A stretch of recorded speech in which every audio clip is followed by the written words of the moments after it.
Jésus nous prouve que Dieu est passionné, que l'amour est son nom.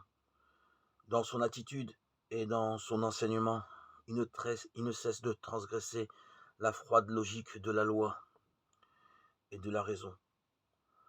Quoi de moins religieux que de remettre en cause le Shabbat, les interdits alimentaires, la condamnation de l'adultère ou la prière publique au temple?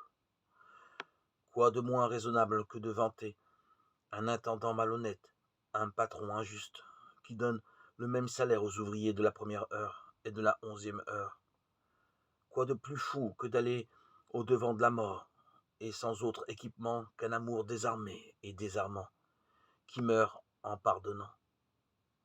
Et quoi de plus insensé que de recruter ses disciples chez les pêcheurs galiléens, les publicains, les prostituées, les pauvres gens?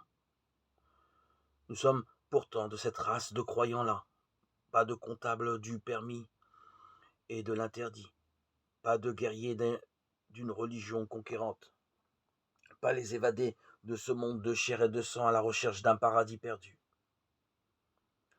Jésus seul peut nous conduire sur les chemins du Dieu vivant. Par nous-mêmes, nous ne pouvons que nous en tenir à la sagesse des Grecs, que Paul oppose à la folie de la croix, 1 Corinthiens 1, 22-23. Or, notre vie prend son goût et sa fécondité lorsqu'elle court le risque de cette folie particulière qui traverse l'Évangile avec une jubilante audace. C'est la force même de l'Esprit divin qui, seul, peut nous entraîner à faire le passage.